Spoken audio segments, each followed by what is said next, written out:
नमस्कार दोस्तों, मैं नरेंद्र कुमार आपका फिर से स्वागत करता हूं एनपी सिविल सर्विसेज एकेडमी के ऊपर। जैसे कि मैंने आपसे वादा किया था कि मैं आपके लिए पीएसआईआर ऑप्शनल की क्लासेस यूट्यूब के ऊपर बिल्कुल फ्री लेके आऊंगा।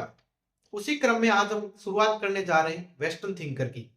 देखिए, सबसे पहले आप अपने सिलेबस को पढ़िए और उस सिलेबस में जब आप देखोगे तो ऑप्शनल का जब आप सिलेबस उठा करके देखोगे तो उसमें पाओगे कि वेस्टर्न थिंकर का जो फर्स्ट पार्ट है वो हमें पढ़ना होगा। और सबसे पहले हम जब वेस्टर्न थिंकर को पढ़ रहे हैं उससे पहले हमें ध्यान होना चाहिए कि सिलेबस के अकॉर्डिंग हमें कौन कौन से थिंकर को पढ़ना है। तो सबसे पहले हम यूनानी थिंकर पढ़ेंगे, उसके बाद में आधुनिक थिंकर, उदारवादी और अंत में हम मार्क्सवादी थिंकर पढ़ेंगे। आज हम शुरुआत करने जा रहे हैं वेस्टर्न थिंकर की। तो सबसे पहले आप जान लीजिए कि किसी भी फिलोसोफर को पढ़ने से पहले आपको उसके व्यक्तित्व के बारे में जानना बहुत जरूरी होता है।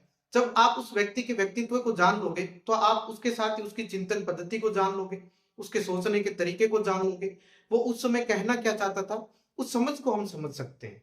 इसी क्रम में मैं बताऊं, आप में से कुछ लोग होंगे जिन्होंने वेस्टर्न थिंकर को या तो पहले पढ़ा होगा या नहीं पढ़ा होगा। जिन्होंने पढ़ा है तो अच्छी बात है, नहीं पढ़ा होगा तो आप यहाँ पे समझ लेना। अब आपने वेस्टर्न थिंकर है अगर पढ़ा है तो इनको कहीं ना कहीं मोरल फिलोसफर के रूप में भी आपने पढ़ा होगा। अगर आप यूपीएससी के सिलेबस को उठा करके देखोगे तो आप पाओगे कि यूपीएससी का जो पेपर फोर्थ है एथिक्स का, उसमें इन्हीं थिंकरों को हम मोरल फिलोसफर के रूप में पढ़ेंगे।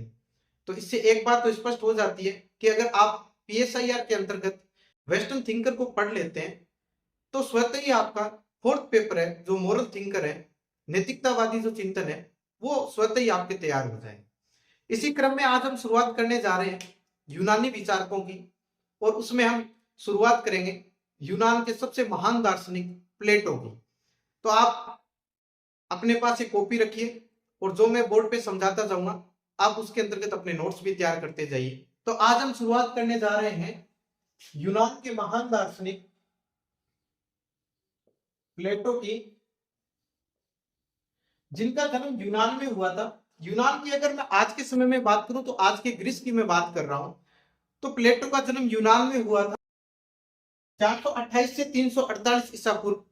अगर मैं एक बात आपको सीधे शब्दों में समझाऊं तो ईसा मसीह के पैदा होने से 400 साल पहले है वो प्लेटो का जन्म हो गया था। अब देखिए, मैंने पहले भी आपको बताया है कि किसी भी अगर फिलोसफर को समझना है तो हमें उसके व्यक्तित्व को समझना होगा, उसकी पर्सनैलिटी को हमें जानना होगा और उसका कुछ हिस्टोरिकल बैकग्राउंड हमें देखना होगा। उसके आधार पर हम उसके आगे की जो चिंतन पद्धति है उसको समझ पाएंगे। देखिए, ये जो प्लेटो था ये यूनान के महान दार्शनिक सुकरात का शिष्य था। ये सुकरात का शिष्य था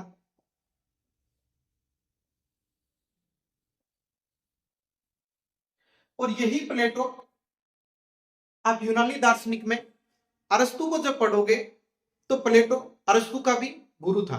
देखिए, जब जब आप यूनानी फिलोसफर को पढ़ोगे तो इन तीनों फिलोसफर के अंतर्गत 99% जो चीजें होंगी वो सेम ही मिलेंगी।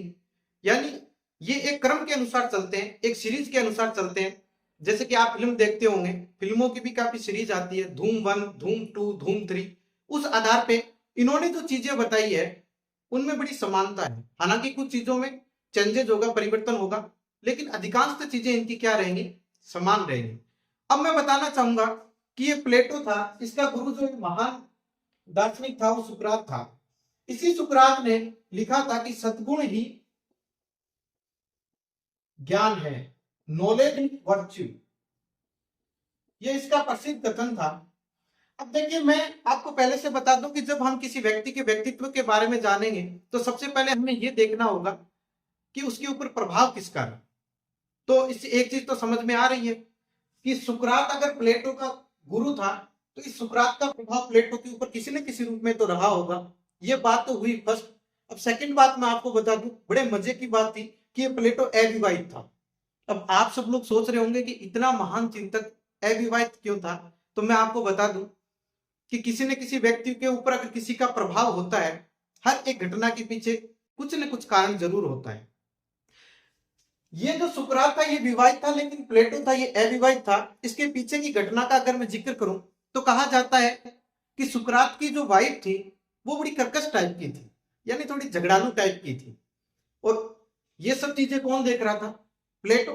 तो उसने ये ज्ञान कहां से लिया? अपने गुरु से। कि भाई अगर गुरु का जीवन अच्छा नहीं रहा, ये शादी विवाह के झमेले में फंस गए, लड़ाई झगड़े के चक्कर में फंस गए, तो उसके दिमाग में ये चीज बैठ गई होगी कि कहीं ना कहीं विवाहित होना एक पागलपन है। अब कुछ लोग, आजकल नारीवादी लोगों का जमाना है, ये सब एक डिबेट का विषय। वो नारीवादी लोग कहेंगे कि नहीं नहीं, हो सकता है कि सुकरात ही कुछ लापरवाह रहा हो, पत्नी का कहना नहीं मानता हो, फिलोसफी में इतना डूब गया था कि वो अपने घर के कामकाज में हाथ नहीं बटाता हो। तो ये सब महिलावादी लोग कहेंगे, ये सब डिबेट का विषय है, और आजकल तो महिलावादियों का बड़ा जमाना चल रहा है। तो इस प्लेटो के ऊपर किसका प्रभाव रहा? सुकरात का प्रभाव रहा। और ये प्लेटो क्या, अविवाहित था, तो इसने ये अनमैरिड था। अब इसका आजकल देखिए, प्लेटो को समझने वाले लोग बहुत कम रह गए, और प्लेटो को अगर समझना है तो उसको गहराई से समझिए, उसके कॉन्टेक्स्ट को समझिए। तो अभी फरवरी का महीना चल रहा है, काफी दोस्तों के मेरे पास कार्ड आए, लेकिन मैं उनकी शादी में नहीं गया, क्योंकि मैं यूनान के इस महान फिलोसफर को श्रद्धांजलि देना चाहता था, क्योंकि मैं भी तो पीएसआई और ऑप्शनल पढ़ा रहा हूँ। भाई प्लेटो को अगर मैं पढ़ा रहा हूँ तो उसके मार्ग पे तो थोड़ा बहुत चलना पड़ेगा। इसी बात ये नहीं थी कि प्लेटो दिखने में अच्छा नहीं था, बड़ा स्मार्ट था। देखो, ये प्लेटो नाम ही उसके गुरु सुकरात ने उसको दिया था, जबकि उसका वास्तविक नाम क्या था? एरिस्टोक्लिस था। अब इस प्लेटो, जब सुकरात ने इसको प्लेटो नाम दिया, तो उसका सीधा सा अर्थ था कि वो दिखने में बड़ा स्मार्ट था। तो ये हम कहीं भी नहीं मान सकते कि प्लेटो को कोई ऐसा मिला नहीं होगा, नहीं। लेकिन उसको जीवन में बस उसका एक ही तर्क था कि अगर मेरा गुरु का जीवन अगर सही नहीं चला है विवाहित होते हुए, तो उसने फिर अपने आप को सारे जीवन अविवाहित रहना ही पसंद किया। अब देखिए, इसी क्रम में हम ये पाएंगे कि इसके व्यक्तित्व के ऊपर सुकरात का तो प्रभाव पड़ता ही है। कुछ इसके दोस्त थे, प्लेटो के जो दोस्त थे, उनको उस समय सोफिस्ट कहा जाता था।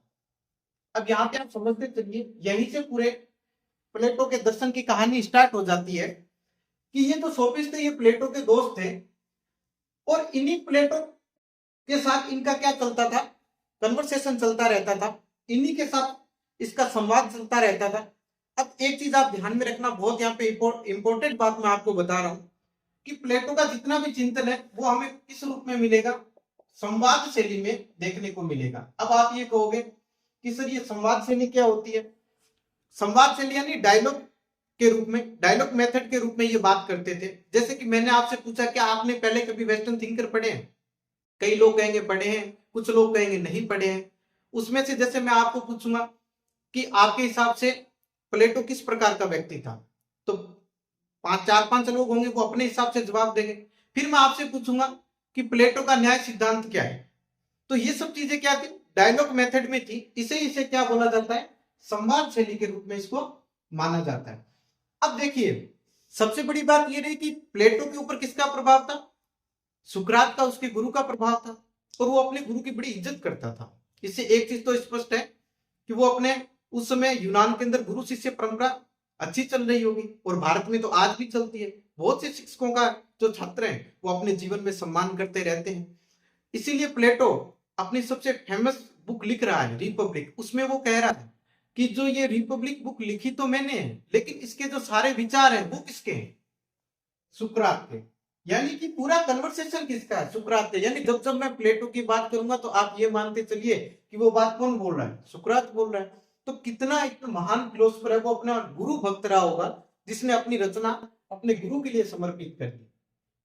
अब ये प्लेटो का कन्वर्सेशन जब सोफिस्टों के साथ होता था, तो ये मैं समझा दूं कि सोफिस्ट लोग कौन थे। तो ये सोफिस्ट जो लोग थे, ये उस समय के शिक्षक हुआ करते थे, और ये लोग क्या करते थे? पैसों के बल पर दूसरों को ज्ञान दिया करते थे। अगर एग्जाम्पल दूं तो आज के समय में हम आज के कोचिंग इंस्टीट्यूट देख लीजिए। मेरी बात अलग है कि मैं आपको फ्री में पढ़ा रहा हूं, ये सब चीजें आगे मैं आपको बताऊंगा कि किस तरीके से व्यक्ति के अपने अपने देखने के रंग होते हैं, अपने दुनिया को देखने का अपना अपना एक नजरिया होता है। तो ये जो सोफिस्ट लोग थे, ये वो शिक्षक थे जो पैसे लेकर के छात्रों को ज्ञान दिया करते थे। और सबसे बड़ी बात इनकी एक और बता दूं कि ये जो थे, ये भौतिकवादी थे। ये सोफिस्ट क्या थे? भौतिकवादी थे। अब देखिए, सबसे बड़ी बात मैं आपको ये बता दूं कि जब जब आप पॉलिटिकल साइंस को पढ़ोगे तो कुछ शब्दावलियां ऐसी आएंगी, 20-25 शब्दावलियां ऐसी आएंगी जिनके बारे में आपको क्रिस्टल क्लियर जानकारी होनी चाहिए। अगर आप इन शब्दावलियों को अच्छे से समझ गए तो ये मानिए कि आपने पूरा PSIR ऑप्शनल अच्छे से पढ़ लिया। अभी इसी के अपोजिट एक विचारधारा आएगी जिसको हम आदर्शवादी बोलेंगे। तो सबसे पहले ये भौतिकवाद और आदर्शवाद क्या था इसके बारे में हम जान लेते हैं। ये जो सोफिस्ट लोग थे ये भौतिकवादी विचारधारा को मानने वाले लोग थे, और इस विचारधारा को मानने वाले लोग हैं वो ये कहते हैं कि दुनिया में जो चीजें हमें दिखाई दे रही हैं वो ही सत्य है। यानी कि ये लोग शरीर को सत्य मानते थे। ये लोग थे, ये शरीर को सत्य मानने वाले लोग थे। इनके हिसाब से अगर आंख दिख रही है तो सत्य है, हाथ दिख रहे हैं तो सत्य है, ये पूरा शरीर जो दिख रहा है ये सत्य है। इसके अलावा इनका जो जोर रहता था वो रहता था जड़ तत्वों पे ये लोग ज्यादा विश्वास रखते थे। यानी कि जो संसार में भौतिक चीजें हमें दिखाई दे रही हैं वही सत्य है, इसके अलावा कोई भी सत्य नहीं है। यानी कि इस शरीर को जितना अच्छा बनाया जा सके उतना हम बना सकते हैं। अगर मैं एग्जांपल लूं तो आजकल कोई ब्यूटी पार्लर में जा रहा है, कोई जिम में जा रहा है, 6 पैक बना रहा है, यानी कि अपने शरीर को सौंदर्य को दिखाने के लिए ना जाने कितने कितने जतन कर रहा है। ये सब उसी तरीके के लोग थे, और ये लोग ज्यादातर है पे बड़ा जोर दिया करते थे। यानी कि जो दुनिया में चीजें हमें दिखाई दे रही हैं सब उसी का ही खेल है। ये सब भौतिकवादी लोग थे। अब दूसरा जो हमारा विचार आता है वो थे आदर्शवादी लोग। अब एक चीज आप याद रखिएगा कि जब मैं बात प्लेटो की करूंगा तो इन दोनों विचारधाराओं के अंदर प्लेटो कहां पे एग्जिस्ट करता है, यहां पे। तो प्लेटो क्या था, आदर्शवादी। ये आदर्शवादी लोग किसकी बात करते हैं, भौतिकवादी तो करते हैं कि ये जो शरीर है यही सत्य है। अगर एक एग्जाम्पल के तौर पे अगर हम भारतीय फिलोसफी की बात करें तो उसमें लिखा हुआ है यावत जीवित सुखम जीवित। यानी कि जो चीजें चार्वाक दर्शन ने हमें बताई, चार्वाक लोग क्या बोल करके गए थे कि यावत जीवित सुखम जीवित ऋणम कृत्वा घृतम पीवित। यानी कि अगर जीवन के अंदर उधार लेकर के घी पिया जाए, अगर उससे हमें आनंद आ रहा है, अगर उससे हमें शरीर का विकास हो रहा है तब भी सही है। तो ये सब भौतिकवादी लोग थे। और इसके अलावा अगर एक और एग्जांपल देकर के मैं आपको समझाऊं तो चित्त जल पावन गगन समीरा। यानी कि ये जो दुनिया जिन तत्वों से बनी हुई है वही सत्य है। ये कौन कहते थे, भौतिकवादी लोग कहते थे। अब इसके अपोजिट ये जो आदर्शवादी लोगों का क्या था, ये आदर्शवादी लोग कहते थे ये भाई ये फालतू की बात करते हैं, ये फालतू की बात करते हैं। तो प्लेटो क्या था, आदर्शवादी था, और सोफिस्ट क्या थे, भौतिकवादी। तभी तो इन दोनों के बीच में क्या हो रहा है, संवाद हो रहा है। अब ये आदर्शवादी लोग क्या कहते हैं कि ये भौतिक जगत है, ये अवास्तविक जगत है, ये कंप्लीट नहीं है। लेकिन आज के समय में अगर देखें तो दुनिया किसके पीछे चल रही है, इसी भौतिक जगत के पीछे चल रही है। यानी ये निरंतर परिवर्तन होता रहता है, ये कोई स्थायी थोड़ी है। भाई शरीर है, ये जो शरीर है ये एक ना एक दिन तो नष्ट हो जाना है। जिस तरीके से एक कमल का फूल खिलता है कुछ समय बाद में वो नष्ट हो जाता है, उसी प्रकार से ये शरीर तो नष्ट हो जाना है। ये सब चीजें स्थायी थोड़ी है। तो आदर्शवादियों से पूछा गया, इन फिलोसफरों से पूछा गया तो आपके हिसाब से सत्य क्या है, तो इन्होंने क्या कहा, आत्मा। इन्होंने क्या कहा, परमात्मा। इन्होंने क्या कहा, ईश्वर। अब देखिए यहां से आपको चीजें क्लियर होती चलेगी कि दुनिया को देखने का नजरिए अलग अलग हैं। उसी में एक भौतिकवादी लोग हैं, एक आदर्शवादी लोग हैं। अगर आज के समय में एग्जाम्पल की बात करूं तो रसिया और यूक्रेन है वो किसकी पैदाइश है, वो इसी भौतिकवाद की वजह से तो हो रहा है। क्योंकि ये भौतिकवाद किसको ज्यादा, ये भौतिकवादी लोग किसके ऊपर ज्यादा बल दे रहे हैं, ये शक्ति के ऊपर ज्यादा बल दे रहे हैं कि दुनिया के अंदर अगर एग्जिस्ट करना है तो पावर होना चाहिए, शक्ति होनी चाहिए। जबकि आदर्शवादी लोग क्या बोलते हैं कि नहीं नहीं, समाज के अंदर न्याय होना चाहिए। ये चीजें मैं समझ पा रहा हूं, आपको क्लियर हो रही होंगी।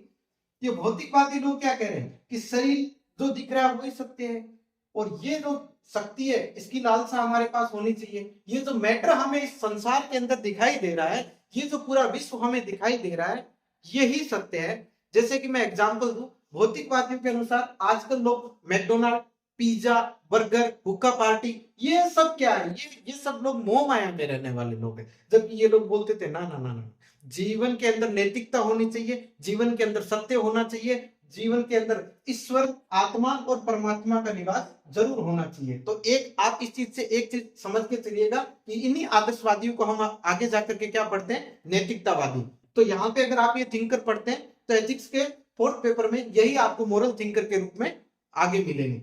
अब मैं बात करूं कि ये शक्ति की बात करते हैं तो आज के समय में जो लड़ाई चल रही है वो किसकी चल रही है, पूरे विश्व को देखिए प्रेजेंट टाइम में पूरी पावर की बात ही तो चल रही है। रशिया यूक्रेन के साथ लड़ रहा है, इजराइल का अरब देशों के साथ विवाद चल रहा है, और गांव मोहल्ले के अंदर देखिए हर लोग संपत्ति के लिए लड़ते जा रहे हैं। तो ये सब लोग इसके ऊपर ज्यादातर बल दे रहे हैं, ये भौतिक विश्व के ऊपर बल दे रहे हैं, ये भौतिक चीजें जो पदार्थ के ऊपर यानी मैटर के ऊपर, ये सब लोग क्या है, मैटर को मानने वाले लोग हैं, यानी कि ये सब लोग पदार्थ के अंदर विश्वास करते हैं। जबकि आदर्शवादी लोग हैं वो किसके ऊपर बिलीव करेंगे, वो किसके ऊपर बिलीव करने वाले लोग हैं, वो नैतिकता के ऊपर बल देने वाले लोग हैं। अब इस चीजों से आपको ये तो समझ में आ गया होगा, इन दोनों विचारधाराओं के बीच में ये सब चीजें समझ में आ गई होगी। अब देखिए आदर्शवादी लोगों का कहना है कि ये चीजें पूरी बकवास हैं, क्योंकि व्यक्ति है वो जीवन में जब पैदा होता है उसके बाद में जब वो बड़ा होता है और फिर क्या होता है, शादी हो जाती है, बच्चे हो जाते हैं, फिर कमाई धमाई में लग जाता है और फिर बुढ़ापा आ जाता है, उसके बाद में उसे याद आता है कि ये जीवन तो हमने ऐसे ही खो दिया। इसीलिए तो कहते हैं आदर्शवादी लोग क्या कहते हैं, माया संग ने चली और काया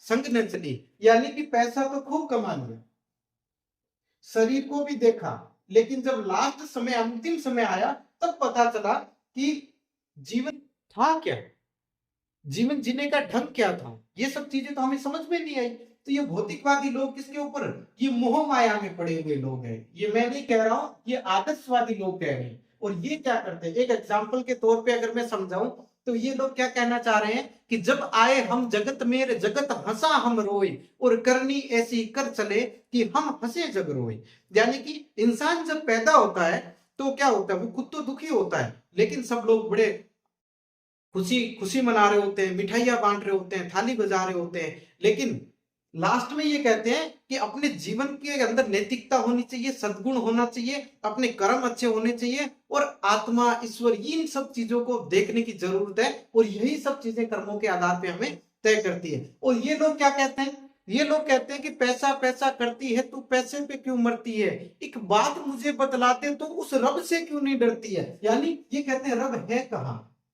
ये कहते हैं रब है कहां, जबकि ये ईश्वर को मानने वाले लोग हैं, ये भौतिक विश्व पर ज्यादा बल देने वाले लोग हैं। तो आशा कर रहा हूं कि आपको ये सब चीजें समझ में आ गई होगी। अब अगर मैं बात करूं तो इससे दो चीजें बड़ी इंपॉर्टेंट हमारे सामने निकल करके आ रही है प्लेटो के बारे में, कि सबसे पहले तो वो सुकरात का उसके ऊपर प्रभाव था, उसके दो दोस्त थे वो सोफिस्ट थे, और उसकी जो शैली थी वो कौन सी थी, संवाद शैली थी, डायलॉग मेथड में ये सब उसका चिंतन हमें देखने को मिलेगा। और सबसे इंपॉर्टेंट बात बताऊं तो प्लेटो कौन था, आदर्शवादी था। अब अगर हम वेस्टर्न जगत की बात करें, पश्चिमी विचारकों में आदर्शवाद बनाम भौतिकवाद जो ये विचारधाराएं चल रही है, तो इनको मानने वाले थिंकर भी अलग अलग होंगे। देखिए मैं जिन थिंकर का नाम लूंगा आप कंफ्यूज मत होइए, मैं हर एक थिंकर को एक्सप्लेन आपको मेरी क्लास के अंदर करता जाऊंगा। तो अगर आप पश्चिमी विचारकों में देखेंगे तो पश्चिमी विचारकों में सबसे पहले अगर आदर्शवाद को देखेंगे तो प्लेटो, एरिस्टोटल, हीगल, ग्रीन, ये सब कौन है, ये आदर्शवादी लोग हैं। और अगर भौतिकवाद की बात करूंगा तो मैकियावेली, उसके अलावा हम लोग को देख लेंगे, मार्क्स को देख लेंगे और होब्स को देख लेंगे। ये सब कौन से लोग हैं, ये भौतिकवादी लोग हैं। अब सबसे बड़ी हमारे सामने ये देखना होगा कि ये आदर्शवादी चिंतन है जब जब हमें पढ़ने को मिलेगा और ये भौतिकवाद को हम जब जब समझेंगे, ये पूरी लड़ाई है वो पीएसआईआर में चलती रहेगी। यानी आप पूरे वेस्टर्न फिलोसफी को जब आप पढ़ोगे या भारतीय नैतिक दर्शन को पढ़ोगे तो इन विचारधाराओं का ही खेल पूरे ऑप्शनल के अंतर्गत हमें समझने को मिलेगा। अब देखिए सबसे बड़ी बात मैं आपको बताने जा रहा हूं कि सुकरात ने यह कहा कि सद्गुण ही ज्ञान है, यानी कि सद्गुण यानी किसी भी व्यक्ति के अंदर हर एक गुण की क्या रहती है, प्रधानता रहती है। और प्लेटो कौन से गुण की बात करना चाह रहा है, वो एक अच्छे नैतिक व्यक्ति की तलाश में, उसके अनुसार सबसे अच्छा गुण क्या है, नैतिकता। उसके अनुसार मोरलिटी को वो बड़ा मानता है। ये सब बात कौन बोल रहा है, नैतिकता की बात करेगा, वो विवेक की बात करेगा और वो संयम की बात करेगा। ये बात कौन करेगा, प्लेटो बात करेगा। इसी कथन को वो आगे बहुत अच्छी तरीके से एग्जामिन करेगा। तो ये सब चीजें हमें समझ में आ गई होंगी कि अब ये आदर्शवाद बनाम भौतिकवाद की अगर हम थोड़ा सा और समझे तो इसके अंदर एक चीज और समझ लीजिए कि इनके अनुसार ये जो जगत है ये निरंतर परिवर्तनशील है, ये कोई स्थायी चीजें नहीं है। जिस तरीके से मैं आपको बताऊं कि एक जो छोटा बच्चा होता है वो जब खिलौनों से खेलता है, किसी कार से खेलता है, और वो जो कार होती है वो उसको वास्तविक मान करके उसके साथ बड़ा आनंदमय रहता है, लेकिन उसे ये नहीं पता है कि ये कार वास्तविक है या नहीं। तो आदर्शवादियों के अनुसार क्या है कि ये लोग सब अज्ञानी लोग हैं, ये मूर्ख लोग हैं, इन्हें ज्ञान नहीं है, ये उसी कार को क्या मान रहे हैं, वास्तविक मान रहे हैं। और इनका कहना था कि अपने आप को अगर आप जान लोगे तो आदर्शवाद के तरीके को प्राप्त कर लोगे। हमें अपने जीवन में नैतिकता को अपनाना है, सत्य को अपनाना है, ईश्वरीय विचार को अपनाना है, ये सब चीजें आदर्शवाद के अंतर्गत आई। देखिए इनका कहना था कि वास्तविकता ये जगत तो हो ही नहीं सकता है, तो हमें किन चीजों के ऊपर ध्यान देना होगा, हमें उन चीजों के ऊपर ध्यान देना होगा जो चीजें दिखाई नहीं देती है। अब सबसे बड़ी बात, हम इन लोगों के पास जाएं और इन फिलोसफर से पूछें कि चलो आप बताइए आत्मा क्या है, ईश्वर क्या है, परमात्मा क्या है और विचार क्या है। तो ये लोग क्या कहेंगे, ये लोग कहेंगे कि ये इस हिसाब से हमें नहीं दिखेगी, इसके लिए हमें क्या खोलनी पड़ेगी, तीसरी आंख खोलनी पड़ेगी। ये कहते हैं कि विचार और आत्मा कभी दिखता थोड़ी। अब आप मुझसे पूछोगे कि सर आत्मा है क्या, ना इसका रंग है ना इसका रूप है, क्या किस तरीके से हम इसको देख सकते हैं, कितने ग्राम इसका वजन है। देखिए ये बात, ये सबसे बड़ी बात है, इसी की तो खोज में लगे हुए हैं, पूरी फिलोसफी इसी की खोज में तो लगी हुई है। लेकिन अब इसके ऊपर बड़ा डिबेट चलता रहता है। इनके अनुसार ये सब चीजें, पदार्थ मैटर देखा जा सकता है लेकिन विचार और ये आत्मा देखी नहीं जा सकती। इसके लिए तो क्या, हमें स्वयं को एग्जामिन करना पड़ेगा, हमें अपने आप की खोज करनी पड़ेगी, जैसे कि बुद्ध ने की थी, जैसे कि विवेकानंद ने की थी।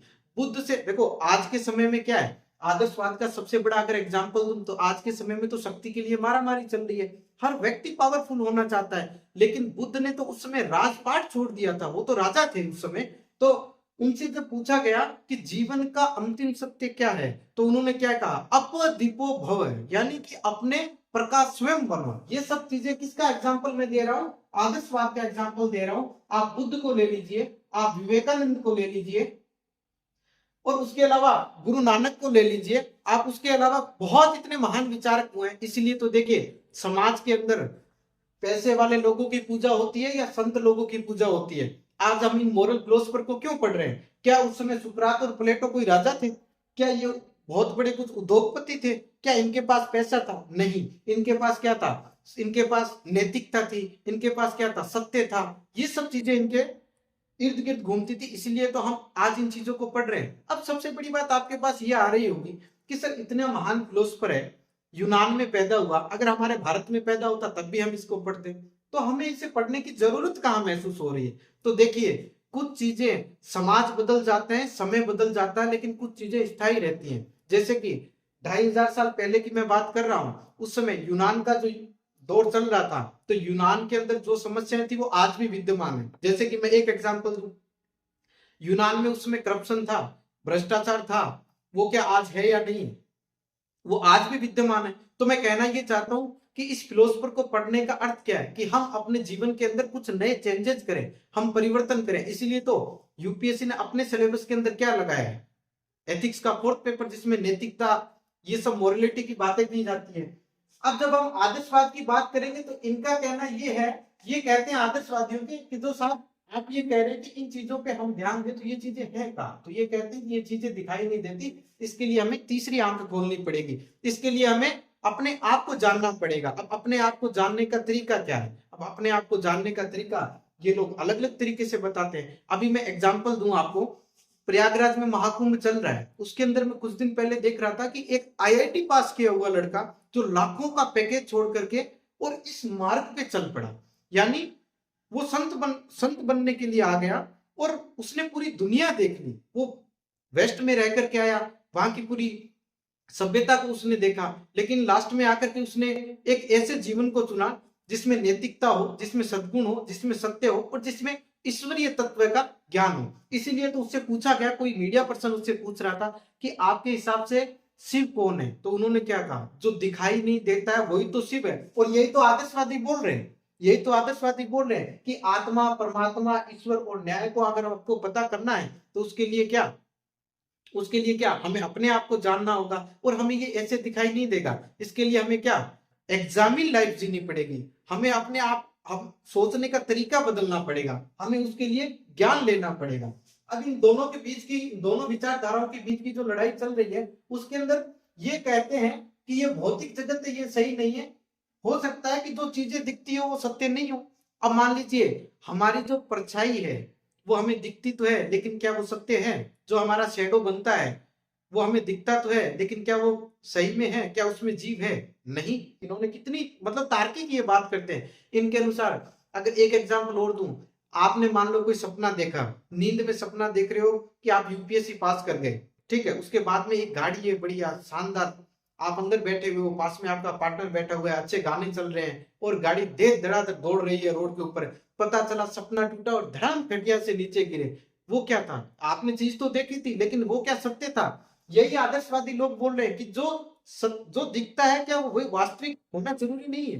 लेकिन भौतिकवादी क्या कहते हैं? नहीं नहीं, जो दिखाई दे रहा है इस जगत के अंदर वो ही सत्य है, उसी के ऊपर हम काम करेंगे। आज के समय में अगर बात करूं तो पूरा समाज है वो किस तरीके से बनता जा रहा है? भौतिकवाद के रास्ते पे चलता जा रहा है। हुक्का पार्टी, शराब पार्टी, ठीक है। अपने आप को सौंदर्य दिखाने का ये जो तरीका है, ये क्या है? आज जो चिंतन हो गया है वो कौन सा? वो व्यक्तिवादी चिंतन हो गया है, यानी व्यक्ति को प्राथमिकता ज्यादा मिल रही है न कि समुदाय को।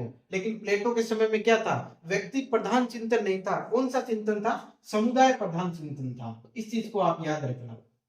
ये सब चीजें मैं पढ़ा रहा हूं तो आप साथ साथ में इसमें सोचते रहिए, सोच रहिए और समझते रहिए। अब देखिए दोस्तों, हमने भौतिकवाद और आदर्शवाद की जो विचारधारा थी उनके बीच का जो संबंध था, उसके बीच का जो विभाजन था, उसको हमने देख लिया। हमने देखा कि भौतिकवादी लोग इसको मानते हैं, शरीर को प्राथमिक मानते हैं और उनके अनुसार जो विश्व में जो चीजें दिखाई दे रही हैं वही शाश्वत है। यानी कि वो शरीर को प्राथमिक मानने वाले लोग आज का जो समाज अर्थव्यवस्था से संचालित हो रहा है, जिस हिसाब से पूंजीवादी लोगों की जो शक्ति के प्रति जो लालसा है वो भौतिकवाद के अंतर्गत हमें कहीं ना कहीं देखने को मिली।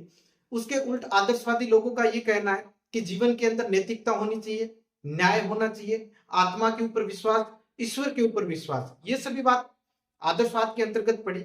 आदर्शवादियों के अनुसार कि भौतिकवाद है उसके अंदर जो इस जीवन के जीने की जितनी लालसा है, ये मोह माया, जो पैसा कमाने की जो होड़ मची हुई है, ये बालू के रेत के समान है। यानी कि बालू की रेत को आप जितना पकड़ोगे ये उतना ही हाथ से छिटकती जाएगी। और जिस हिसाब से ये जो विश्व है ये निरंतर परिवर्तनशील हो रहा है, इसके अंदर कोई भी चीजें हैं वो स्थायी नहीं है। लेकिन फिर भी लोग क्या कर रहे हैं? इस जीवन को जीने के लिए, भौतिकवाद को जीवन जीने के लिए लालसा भरी। और ये भौतिकवाद है, इसके अंदर अगर आप एक बार पैसा कमाने के चक्कर में पड़ गए तो इस जीवन के अंदर उसकी लालसा कभी खत्म नहीं होगी। अगर मैं एक शब्द में आपको बताऊं तो किसी ने कहा कि जिंदगी जिसे कहते हैं जादू का खिलौना है, मिल गया सो मिट्टी है और ना मिला वो सोना है। यानी कि अगर आपने किसी चीज को प्राप्त कर लिया इस भौतिकवाद के अनुसार, ये मैं नहीं कह रहा हूं, ये भौतिकवादी विचारधारा कह रही है कि आपने किसी चीज को प्राप्त कर लिया तो फिर दूसरी कोई चीज प्राप्त करने की लालसा आपकी बढ़ जाएगी। लेकिन ये जो आदर्शवादी लोग हैं ये क्या कह रहे हैं? ये कह रहे हैं कि जीवन के अंदर संयमित होना चाहिए, जीवन में विवेक रखना चाहिए और जीवन को सत्यनिष्ठता के आधार पर आगे बढ़ना चाहिए। तो उसके जैसे कि हमने प्लेटो का ये हिस्टोरिकल थोड़ा कॉन्टेक्स्ट दिया, मैं आशा करता हूं कि आपको ये सब चीजें समझ में आई होगी। अब हमें थोड़ा सा ये देखना है कि उस समय की शासन प्रणाली कैसी थी। प्लेटो जब लिख रहा था तो उस समय कौन कौन सी शासन प्रणालियां थी? देखिए यूनान के अंदर उस समय बहुत सी शासन प्रणालियां प्रचलित थी, लेकिन प्लेटो के समय जो शासन प्रणाली थी वो थी लोकतंत्र। लोकतंत्र शासन प्रणाली उस समय प्रचलित थी।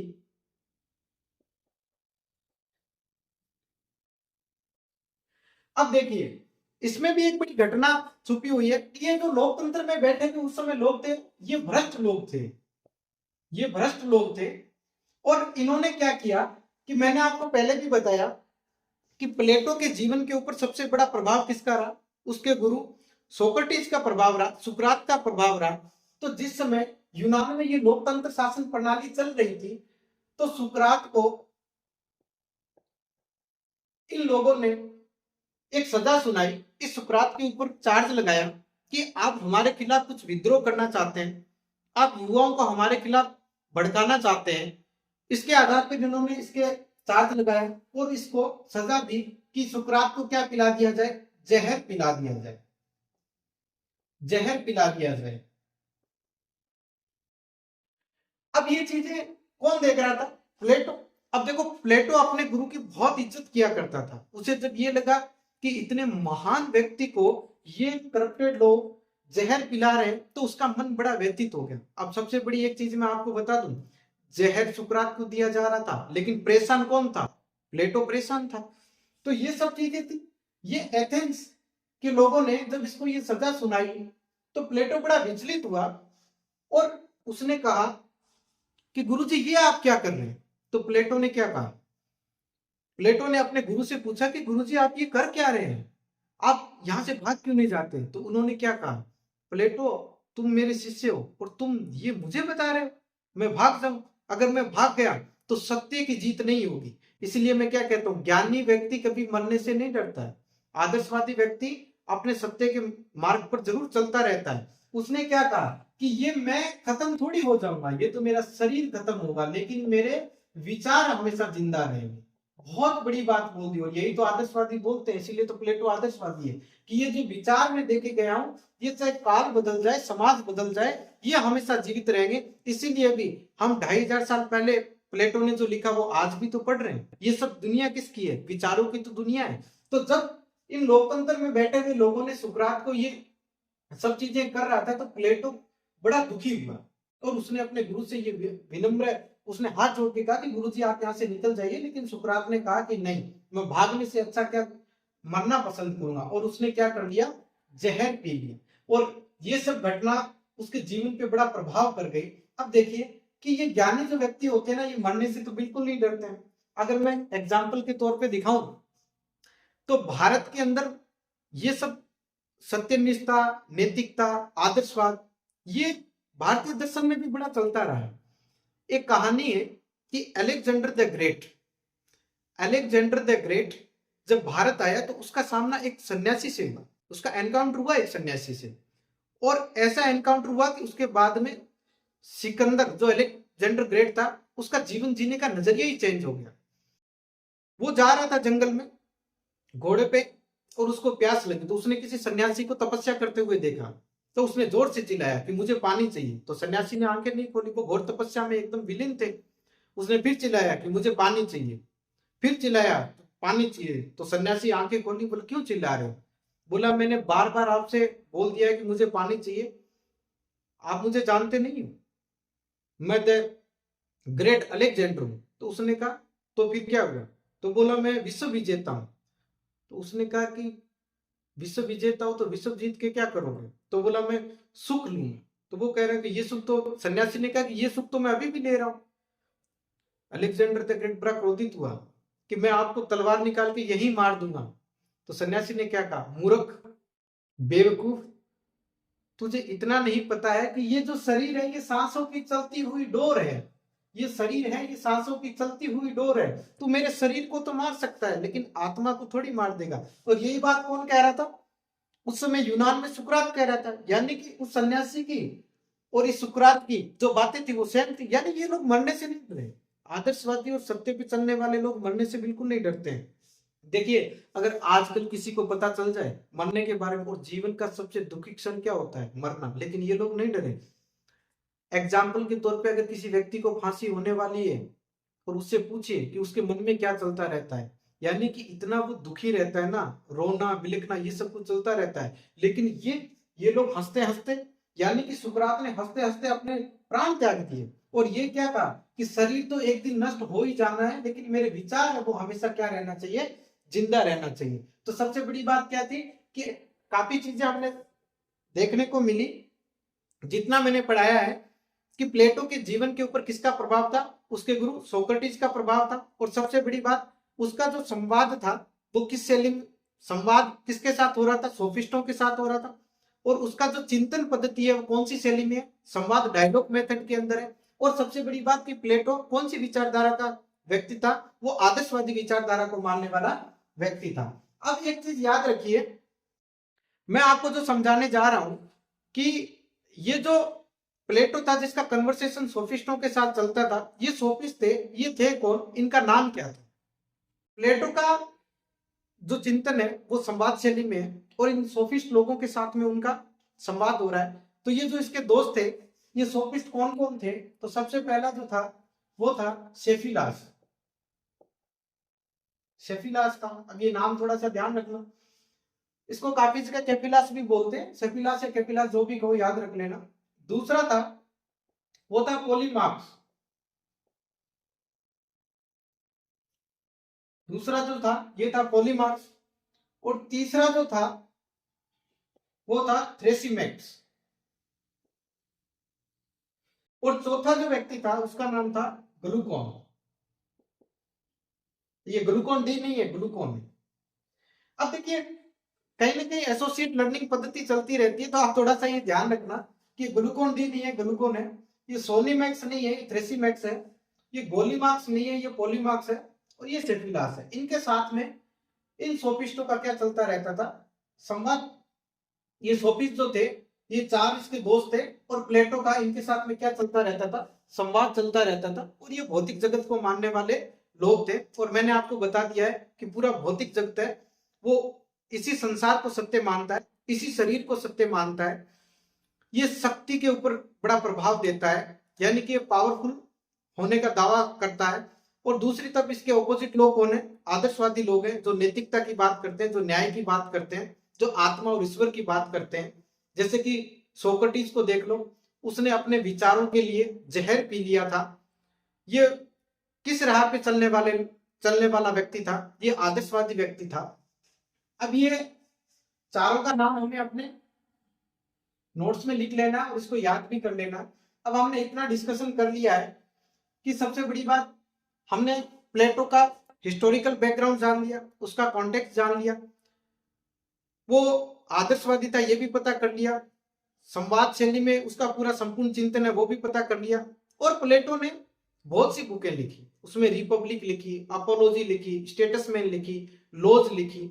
लेकिन उसकी सबसे अगर महत्वपूर्ण रचना थी तो वो रिपब्लिक थी। और वो रिपब्लिक में उसने अपने गुरु की बातें भी बताई है।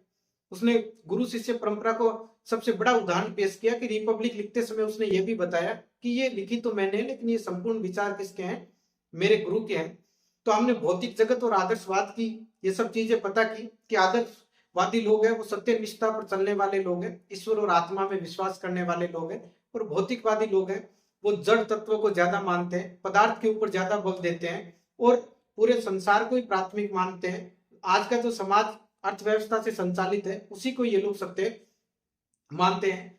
ये अगर भौतिकवाद का अगर मैं फिर से थोड़ा सा आपको बताऊं कि ये लोग शक्ति के ऊपर बड़ा बल देते हैं और आज की दुनिया तो शक्ति की दुनिया है। लेकिन देखिए हर चीज शक्ति से नहीं चलती। अगर किसी भी समाज के अंदर हमें वैल्यू पैदा करनी है, उसके मूल्यों का अगर निर्धारण करना है, तो हमें नैतिकता, सद्गुण, न्याय, ये सब चीजें तो हमें चाहिए ही चाहिएगी। कि अगर शक्तिशाली होने से कोई भी समाज अगर शक्तिशाली होने से अच्छा होता तो फिर रामायण का एक बड़ा प्रसंग है जिसमें तुलसीदास ने लिखा है कि रावण रति वीरत रघुवीरम। कि रावण और राम का अगर आप कंपेयर करोगे तो पाओगे कि रावण के पास तो बड़ी सेना थी, इतने बड़े रथ थे, घोड़े थे और सब कुछ उसके पास तो पावरफुल था।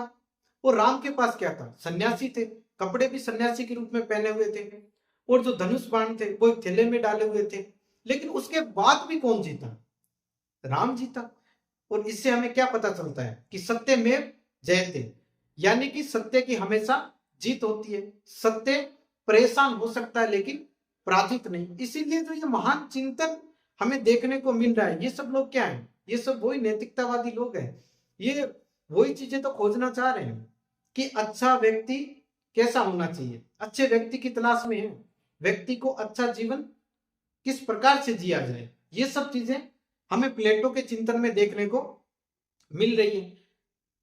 एक यूनान में कहानी प्रचलित थी कि सोक्रेटिस जब मंदिर से आ रहा था तब उसे कुछ दोस्त दिखाई दिए। तो उन्होंने उसको देखा तो उसके हाथ में एक लालटेन थी। तो उन्होंने पूछा कि सुकरात पागल पागल हो गए हो क्या, ये लालटेन लेकर के दिन में क्यों घूम रहे हो? तो उसने बड़ा अच्छा जवाब दिया कि मैं नैतिक व्यक्ति के तलाश में हूं। यानी कि आज से 2500 साल पहले भी देखिए उस समय के और इस समय के समाज में अंतर है, थोड़ा बहुत तो अंतर है, लेकिन कुछ चीजें हैं वो स्थायित्व रखी हुई है। उस समय जो यूनानी समाज था उसके अंदर ना तो फेसबुक थी, ना व्हाट्सएप था, और ना ही ट्विटर था, और ना ही उस समाज का औद्योगिकरण हुआ था। आज के समाज में ये सब चीजें हैं, सोशल मीडिया का जमाना है, पूरा मशीनीकृत युग चल रहा है। उसी चीज में हम पाएंगे कि कुछ चीजें वो आज भी समान तरीके से बनी हुई है। तो इसीलिए हम इन थिंकरों का क्या कर रहे हैं, अध्ययन कर रहे हैं कि 2500 साल पहले मैंने आपको एग्जाम्पल दिया कि करप्शन चल ही रहा था, वो तो है, आज भी है। उस समय भी ये लोग किसकी तलाश कर रहे थे, नैतिक सद्गुणी व्यक्ति की, और आज भी किसकी तलाश कर रहे हैं, नैतिक सद्गुणी व्यक्ति की। उस समय भी समाज के अंदर अच्छे समाज के क्या मूल्य निर्धारण होने चाहिए, आज भी वही खोज चल रही है। देखिए आज का जमाना तो लोग सुखोई विमान उड़ा रहे हैं, जेट एयरवेज का जमाना आ गया है, लोग स्पेस में जा चुके हैं। इतना करने के बावजूद भी क्यों हमें नैतिक व्यक्ति की आवश्यकता है, क्यों हम इतना समझ नहीं पाए। साइबर क्राइम करने वाले लोग कोई अज्ञानी लोग तो है नहीं, बड़े पढ़े लिखे लोग हैं। तो आदर्शवाद के अनुसार क्या है, ज्ञानी होना नैतिक होना दोनों में बड़ा डिफरेंट है। ज्ञानी होना और नैतिक होने दोनों में बड़ा ही अंतर है। तो प्लेटो के अनुसार ज्ञानी व्यक्ति होना कोई बड़ा काम नहीं है, उसके अनुसार नैतिक और सद्गुणी व्यक्ति होना आवश्यक है। क्या, नैतिक और सद्गुणी होना जरूरी है। और यही नैतिक और सद्गुणी व्यक्ति आगे जाकर के किसका निर्माण करते हैं, अच्छे समाज का। यही व्यक्ति आगे जाकर के अच्छे समाज का क्या करते हैं, निर्धारण करते हैं। उसके बाद में हमने ये पढ़ा कि यूनान के अंदर कौन सी शासन प्रणाली प्रचलित थी, तो उस समय कौन सी थी, लोकतंत्र शासन प्रणाली प्रचलन में थी। अब इससे हमें एक चीज तो समझ में आ गई होगी कि जिस लोकतंत्र प्रणाली ने, जिस लोकतांत्रिक लोगों ने प्लेटो के गुरु सुकरात को जहर दिया, तो प्लेटो उस लोकतांत्रिक प्रणाली को तो बिल्कुल पसंद नहीं करेगा। ये चीजें तो आप ध्यान में रखना। तो हमें प्लेटो की कितनी सारी चीजें हमें सीखने को मिली कि सबसे पहली बात वो आदर्शवादी है, वो नैतिकतावादी है। उसके अलावा अगर देखा जाए तो उसका जो संपूर्ण चिंतन है वो किसमें मिलेगा, हमें संवाद शैली के अंदर मिलेगा। और चौथा पॉइंट क्या था कि वो जो है वो लोकतंत्र का समर्थन बिल्कुल नहीं करता, इसलिए वो आगे जाकर के एक आदर्श राज्य की स्थापना करना चाहता है, एक आइडियल स्टेट की स्थापना के ऊपर वो जोर देना चाह रहा है। ये सब चीजें हमने जान ली। उसके हमने काफी चीजों पे चर्चा की, प्लेटो के जीवन को देखा, उसका हिस्टोरिकल बैकग्राउंड देखा, हमने भौतिकवाद और आदर्शवाद की विचारधारा को भी देखा, उसके बाद में हमने वहां की शासन प्रणाली को भी देखा। अब हमें ये देखना है कि प्लेटो के समय वहां का समाज कैसा था। तो एक चीज याद रखना, मैंने आपको पहले भी बताया है कि जब यूनानी समाज की बात करेंगे तो उस समय ना तो औद्योगिकरण हुआ था, ना उस समाज के अंदर कुछ ऐसे आधुनिक समय में जो संसाधन है वो हुए थे, यानी ना उस समय अर्बनाइजेशन था, ना इंडस्ट्रियलाइजेशन था। यानी प्लेटो जिस यूनान में उस समय लिख रहा था वो समाज कैसा था, वो समाज था समुदाय पर आधारित, यानी कि ये समुदायवादी चिंतन था, ना कि व्यक्तिवादी। अब देखिए इन दोनों का फिर मैं अर्थ बता देता हूं। जैसे भौतिकवाद और आदर्शवाद का जो अर्थ मैंने आपको बताया, अब इन दोनों के बीच में भी वही झगड़ा चलेगा कि समुदायवाद में व्यक्ति किसको प्राथमिकता देता है, समाज को, और इस व्यक्तिवादी विचारधारा में किसको देता है, व्यक्ति के ऊपर ध्यान केंद्रित करता है। और ये व्यक्तिवादी जो विचारधारा ये तो 16वीं शताब्दी के बाद आई है, जब से पूरे विश्व के अंदर औद्योगिकरण की शुरुआत हुई। आप जैसे कि यूरोप के इतिहास को पढ़ोगे, पुनर्जागरण का जो काल था, उसके बाद में जैसे ये वैज्ञानिक आविष्कार हुए, साइंस ने अपना डेवलप करना स्टार्ट किया, उसके बाद में ये व्यक्तिवादी चिंतन स्टार्ट हुआ है। उससे पहले हम बात कर रहे हैं यूनानी समाज की, यानी आज से 2500 साल पहले की बात कर रहे हैं। तो वहां पे क्या था, ये समुदायवादी चिंतन था। तो एक चीज आप याद रखना, गलती बिल्कुल मत कर देना, यूपीएससी में जब आप मेंस में आंसर राइटिंग करोगे तो प्लेटो को आप क्या दिखाओगे, समुदायवादी दिखाओगे, न कि व्यक्तिवादी। अगर आपने व्यक्तिवादी दिखा दिया तो ये बड़ी मिस्टेक कर दोगे आप, एग्जामिनर आपको ये समझ लेगा कि इसको वास्तविक तौर पे प्लेटो की कोई भी समझ नहीं है, यानी कि आपको क्या दिखाना है, प्लेटो को समुदायवादी। अब थोड़ा सा मैं ये बता देता हूं कि ये जो यूनान के अंदर समुदाय चिंतन था, ये वहां का जो समाज था ये कबीलाई था, यानी कबीलाई रूप में था। छोटे छोटे वहां पर क्या हुआ करते थे, नगर राज्य हुआ करते थे। अब इस चीज को आप थोड़ा सा शब्दों पे ध्यान दीजिए मैं नगर राज्य की बात करूंगा, राष्ट्र राज्य की नहीं। नगर राज्य का अर्थ होता था छोटे छोटे राज्य जिनकी जनसंख्या वहां पे कितनी होती थी, यही 50,000 से 60,000 के बीच में। अब आप कहोगे कि सर ये राज्य थे या फिर गांव थे, यानी उस समय इतनी पॉपुलेशन हुआ करती थी। अब इनके बीच में क्या थे, उस समय दो नगर राज्य हुआ करते थे जिनको सिटी स्टेट बोला जाता था। उसका एक का नाम था एथेंस और एक का नाम था स्पार्टा। इन दोनों के बीच में बहुत लड़ाई झगड़े हुआ करते थे। इससे हमें एक चीज तो ये समझ में आ रही है कि वहां का समाज था वो क्या था, अव्यवस्थित तो था, यानी कि वहां पे संघर्ष विद्यमान था। यानी कि इतनी जनसंख्या होने के बावजूद भी इन दो नगरों के बीच में बड़ी लड़ाई चलती रहती थी। और इसके बारे में तो यूनानी टाइम का एक विचारक हुआ है थ्यूसिडाइड, जिसने पेलोपेनेसियल वॉर नाम की एक किताब लिखी। बड़ी प्रसिद्ध बुक है, अगर टाइम मिले तो आप पढ़ लेना, वैसे पढ़ने की आवश्यकता नहीं है। तो ये एथेंस और स्पार्टा आपस में झगड़ा करते थे, जैसे कि वर्तमान में कौन कर रहे हैं, रूस और यूक्रेन। ये सब चीजें इनके बीच में चलती रहती थी। अब क्या हुआ कि इनके बीच में जो लड़ाई चलती रहती थी, ये एथेंस की थोड़ी शक्ति बढ़ने लग गई थी। एथेंस की शक्ति बढ़ने लग गई थी तो स्पार्टा ने सोचा कि यार इसके ऊपर हमला किया जाए। तो ये बार बार इनके ऊपर लड़ाई झगड़ा इनका बार बार आपस में चलता रहता था। लेकिन लास्ट में स्पार्टा ने कहा कि चलो भैया हमारा हत्या परिवर्तन हो गया है, अब हम आपसे नहीं लड़ेंगे। स्पार्टा वालों ने एथेंस से कहा कि हम आपसे नहीं लड़ेंगे, क्योंकि ये स्पार्टावासी किसको जीतना चाहते थे, ये एथेंस के किले को जीतना चाहते थे और जीत नहीं पा रहे थे। तो इन्होंने विश्वास कर लिया एथेंस वालों ने। इन्होंने कहा अच्छा अच्छा, स्पार्टा वालों ने कहा देखिए एथेंस वालों, हम आपको गिफ्ट देंगे, हम आपको गिफ्ट देंगे। तो ट्रोजन हॉर्स की कहानी बड़ी वहां की पॉपुलर है। तो इन्होंने क्या किया, स्पार्टा वासियों ने एथेंस वासियों को 30-40 लकड़ी के घोड़े दिए और किले के अंदर पहुंचा दिए। बड़े बड़े लकड़ी के घोड़े थे और उसके अंदर क्या थे, काफी सैनिक भर दिए थे। और बाद में इन्हीं स्पार्टा के उन सैनिकों ने पूरे एथेंस को क्या कर दिया था, तहस नहस कर दिया था। तो तहस नहस होने के बाद में सबसे बड़ा ये था कि एथेंस के लोगों को जब भी लकड़ी के घोड़े का सामना होता था तो वहां से भाग खड़े होते थे, यानी कि उनके मन में एक भय बैठ गया था। कुल मिलाकर अगर बात करूं तो उस समय क्या था कि ये कबीलाई समाज था। यूनान का जो समाज था ये कबीलाई था और ये किसके ऊपर आधारित था, समुदाय के ऊपर आधारित था। और इसके अंदर क्या नगर राज्य हुआ करते थे।